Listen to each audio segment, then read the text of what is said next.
I'm going to try to film this the best that I can because I have a whole bunch of stuff.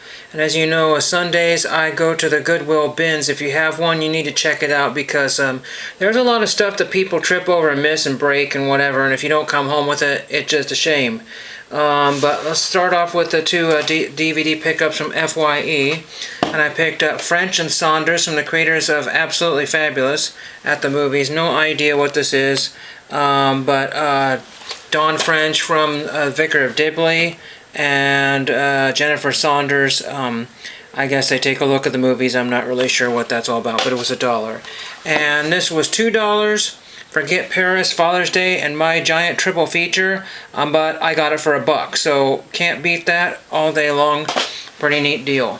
So at the bins, there's this paper stuff that comes through, and people are throwing it around, and who knows what. This was originally $6. I will say that my bill was a total of $8.20 cents or whatever. So this Oregon Dunes map was originally $6 at one point in 1995. Somebody wanted $1 for it, and I got it for less than that. And I found a ton of these. These are recipe cards, and at the bottom it says Hawaiian Electric Company, and they all feature in the corner here. I'll show you a better one here if I can find one. The old advertising icon, Ready Kilowatt. So that was really cool. Most of these are dated to the 1960s. But what I'm going to do with these, I got a whole pile of them, and you can see here's Ready Kilowatt right here for the electric company.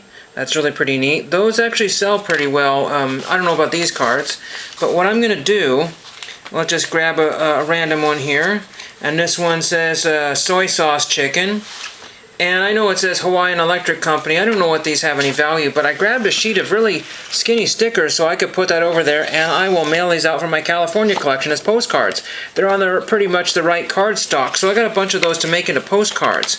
And speaking of postcards and stamps, I found an old 70s 1-cent stamp unused. This has been cut out of something. This is a reply card, 1 cent with Grant on it. I found that in another bin. Just bought that for my collection. Hopefully this will come off this piece of paper, an 11-cent stamp that's never been used. So there's that. Like I said, I got a whole stack of these. I got Christmas ones and Halloween ones. I just didn't feel like buying the whole box. It just wasn't something I could do. And then I got Merry Christmas here. And Happy Thanksgiving. These are just really awesome recipes, and I could even theoretically use those if they come back. And I got some Japanese postcards here, I believe Japanese postcards from Kobe or somewhere, not really sure. But the nice thing about them is there's tons of writing space on there, so I could use them as thank yous, or I can write letters on them, and that's really why I got those. Really cool to grab those. And then, so I think that will be it for the bins.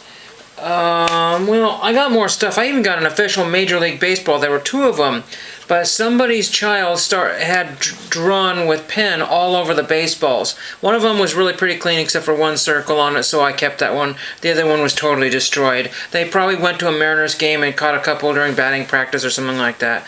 But let me show you the major purchases in just a second here. If I learned anything from college, is that art supplies are expensive. Especially mat boards and frames and that sort of thing. Going to the Salem Art Festival, which now costs money to go to, that thing was also expensive to go to there. And seeing what people charge for some of the most atrocious art there was is, $50, $100 or more for some art that you could practically do at home. Some of it was amazing art too, so that's but also watching Antiques Roadshow, and then there was a time when Goodwill didn't bring out any paintings or whatever. This particular print here is a poster, Humphrey Bogart, Mary Astor, and the Maltese Falcon. It's already framed and already matted. This one probably cost me $3 or $4, not more than that. And the funny thing is that it was from the main store. So they originally wanted $8 for it. It's got all the framing company. In fact, I just looked this up on eBay, and there's one for $40 unframed. So, I mean, stupid. Why would anybody not grab this? I mean, people are just so dumb. The Maltese Falcon is one of the most famous movies on planet Earth. There's the United Artists magnetic video. I believe this poster dates 1981. So, I mean, I was just astounded that no one would take that. The next thing I found after the bins, you couldn't get to the bins because there were just people flying like crazy around them. but I found this Duran Duran official calendar from 1985. I mean, again, that's something, it's just a no-brainer to pick that one up. Just really awesome pictures. There's January, March, May. Trying to get this, there we go. That's how I remember Duran Duran, with the crazy hair and the crazy makeup and all that stuff, and the fancy suits and the skinny ties and all that. That's really awesome.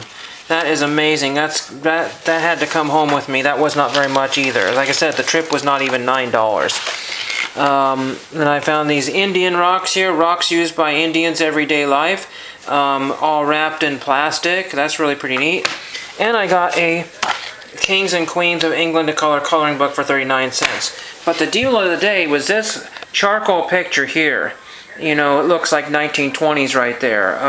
And it could be. It's in a frame that was, or mat that was probably done in the 70s. Not really sure. But I looked at it. It says Margaret Lord. And it looks like 23.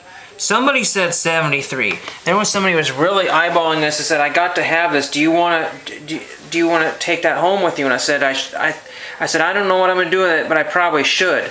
Now, it could be 1923, and the reason for that is that you flip it around on the back, and this artboard is really, really old. Super old, very brittle. All kind of, you know, very flaky paper there. I mean, I just broke a piece off of there. Another corner smashed.